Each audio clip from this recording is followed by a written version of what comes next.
नमस्कार दोस्तों, आज की इस वीडियो में आप सभी लोगों का बहुत बहुत स्वागत है। दोस्तों, आज के इस वीडियो में हम लोग लाइब्रेरी साइंस के अति महत्वपूर्ण टॉपिक डीडीसी से संबंधित टॉप 50 क्वेश्चंस को यहाँ पे हम अध्ययन करने वाले हैं। तो इस वीडियो में आप लोग एंड तक ज़रूर बने रहिएगा और इस चैनल पे पहली बार हो तो चैनल को सब्सक्राइब कर लीजिएगा, नोटिफिकेशन बेल को भी प्रेस कर लीजिएगा। ठीक है, चलिए शुरू करते हैं आज के इस वीडियो को। पहला प्रश्न देखते हैं, डीवी डेसिमल क्लासिफिकेशन क्या है। तो डीवी डेसिमल क्लासिफिकेशन है, यह पुस्तकालयों में पुस्तकों को व्यवस्थित करने की एक संख्यात्मक प्रणाली है। ठीक है, क्या है? संख्यात्मक प्रणाली है जो इसको पुस्तकों को व्यवस्थित करती है। अगला प्रश्न है, डीडीसी प्रणाली का आविष्कार किसने किया था। तो डीडीसी प्रणाली का आविष्कार किया था मेलविल डीवी ने।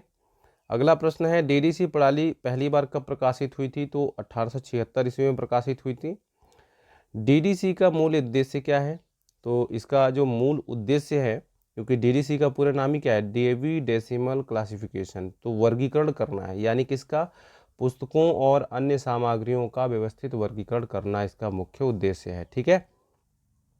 अगला प्रश्न है, डीडीसी में वर्गीकरण किस आधार पर किया जाता है। तो डीडीसी के अंतर्गत किस आधार पर वर्गीकरण किया जाता है। तो ये संख्यात्मक प्रणाली है वर्गीकरण की। ठीक है। डीडीसी कितने मुख्य भागों में विभाजित हैं।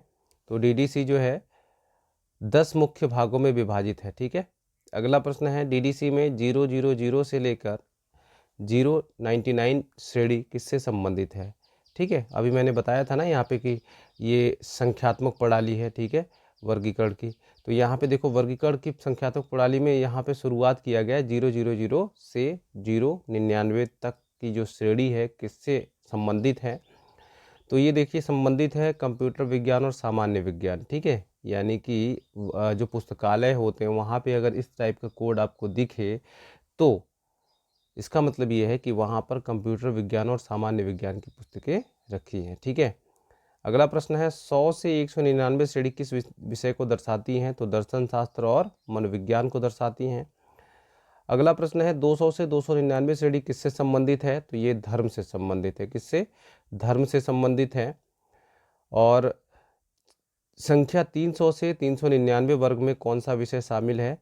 तो इसमें समाजशास्त्र शामिल है। ठीक है, क्या शामिल है? समाजशास्त्र। और 400 से 499 वर्ग जो है किससे संबंधित है। तो ये भाषा से संबंधित है। किससे संबंधित है? भाषा से, यानी भाषा से संबंधित जो पुस्तकें होती हैं उनसे संबंधित है। 500 से 599 वर्ग में कौन सा विषय आता है। तो 500 से 599 वर्ग में प्राकृतिक विज्ञान और गणित आता है। ठीक है। अगला प्रश्न है, 600 से 699 वर्ग किससे संबंधित है। तो यह है प्रौद्योगिकी और अनुप्रयुक्त विज्ञान, इनकी पुस्तकों से संबंधित होता है। अगला प्रश्न है, 700 से 799 वर्ग किससे संबंधित है। तो कला और मनोरंजन से संबंधित है। अगला प्रश्न है, 800 से 899 वर्ग किससे संबंधित है। तो ये साहित्य से संबंधित है। किससे? साहित्य से। अगला प्रश्न है, 900 से 999 वर्ग किससे संबंधित होता है। तो इतिहास और भूगोल से संबंधित होता है। ठीक है। अब अगला प्रश्न देखते हैं, वो ये है कि डीडीसी में डेसिमल शब्द का क्या अर्थ है। तो डेसिमल शब्द का अर्थ है दशमलव प्रणाली का उपयोग। क्या? दशमलव प्रणाली का उपयोग जो है डीडीसी का, यानी डेसिमल शब्द का अर्थ है। अगला प्रश्न है, डीडीसी में प्रत्येक मुख्य वर्ग को आगे कितने वर्गों में विभाजित किया जाता है। तो डीडीसी में प्रत्येक मुख्य वर्ग को आगे कितने भागों में, 10 उपवर्गों में विभाजित किया जाता है। डीडीसी में दशमलव अंक किसके लिए उपयोग किया जाता है। तो दशमलव अंक किसके लिए? विशिष्ट विषयों को अधिक विस्तार से वर्गीकृत करने के लिए। विशिष्ट विषयों को अधिक विस्तार से वर्गीकृत करने के लिए इसका उपयोग किया जाता है दशमलव अंक का। अगला प्रश्न है, डीडीसी में वर्गीकरण का सबसे छोटा स्तर क्या कहलाता है। तो डीडीसी में वर्गीकरण का सबसे छोटा स्तर कहलाता है कॉल नंबर। क्या कहलाता है? कॉल नंबर कहलाता है। अगला प्रश्न है, रिलेटिव इंडेक्स किससे संबंधित है। तो रिलेटिव इंडेक्स जो संबंधित है वो है डीडीसी वर्गों को कीवर्ड्स द्वारा खोजने की एक, क्या है, खोजने के लिए एक सूची को। ठीक है, किससे संबंधित है? डीडीसी वर्गों की कीवर्ड द्वारा खोजने के लिए एक सूची को संबंधित या सूची से संबंधित होता है। अगला प्रश्न है, टेबल का उपयोग किसके लिए किया जाता है। तो टेबल का उपयोग किसके लिए? उपवर्गों को, विशेष उपवर्गों को दर्शाने के लिए टेबल का उपयोग किया जाता है। अगला प्रश्न है, डीडीसी का उपयोग किन स्थानों पर किया जाता है? तो इनका उपयोग पुस्तकालयों और अभिलेखागारों और सूचना केंद्रों में किया जाता है। सार्वजनिक पुस्तकालयों में डीडीसी का उपयोग क्यों किया जाता है? तो पुस्तकालयों में पुस्तकों को व्यवस्थित करने और आसानी से खोजने के लिए इसका प्रयोग किया जाता है। अगला प्रश्न है, डीडीसी में कटर नंबर क्या होता है? तो डीडीसी में कटर नंबर होता है एक कोड जो लेखक के नाम या शीर्षक को दर्शाता है। ठीक है, जो कटर नंबर है ये किसको दर्शाता है? तो लेखक का नाम और शीर्षक को दर्शाता है। ठीक है, ये एक कोड होता है। क्या डीडीसी केवल अंग्रेजी भाषा में उपलब्ध है? तो डीडीसी केवल अंग्रेजी भाषा में उपलब्ध नहीं है, इसे कई भाषाओं में अनुवाद किया गया है। ठीक है, अगला प्रश्न है, डीडीसी कोड आमतौर पर पुस्तकालय में कहाँ लिखा जाता है? तो डीडीसी कोड पुस्तकालय में कहाँ लिखा जाता है? तो पुस्तक की रीढ़ पर या पहले पृष्ठ के अंदर। कहाँ पर लिखा जाता है? पुस्तक के रीढ़ पर या पहली पुस्तक के पुस्तक के पहले पृष्ठ के अंदर। ठीक है, अगला प्रश्न है, क्या डीडीसी केवल मुद्रित पुस्तकों के लिए है? तो डीडीसी केवल मुद्रित पुस्तकों के लिए नहीं है, यह ई बुक्स, डिजिटल फाइल्स, अन्य सामग्रियों के लिए भी प्रयोग किया जाता है। अगला प्रश्न है, किस प्रकार के पुस्तकों में डीडीसी का सबसे अधिक उपयोग किया जाता है? तो सार्वजनिक और शैक्षणिक पुस्तकालयों में इसका सबसे अधिक प्रयोग किया जाता है। 398 नंबर किससे संबंधित है? तो 398 नंबर है लोक कथाएं और परिकथाओं से संबंधित।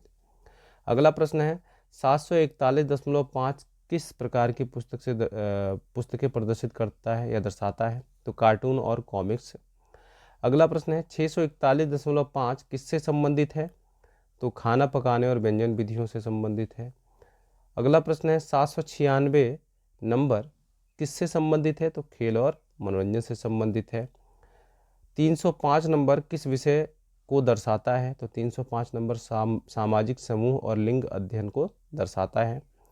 डीडीसी को कितनी बार संशोधित किया गया है? तो डीडीसी को अभी तक 23 बार से अधिक बार संशोधित किया गया है। अगला प्रश्न है, क्या डीडीसी एक अंतर्राष्ट्रीय मानक प्रणाली है? हाँ, इसे विश्व भर में पुस्तकालयों में अपनाया जाता है। ठीक है, डीडीसी जो है अंतर्राष्ट्रीय मानक प्रणाली है। डीडीसी में सप्लीमेंट्री टेबल्स का क्या उपयोग है? तो स्थान, समय और भाषा जैसी विशेष जानकारी जोड़ने के लिए सप्लीमेंट्री टेबल का उपयोग किया जाता है।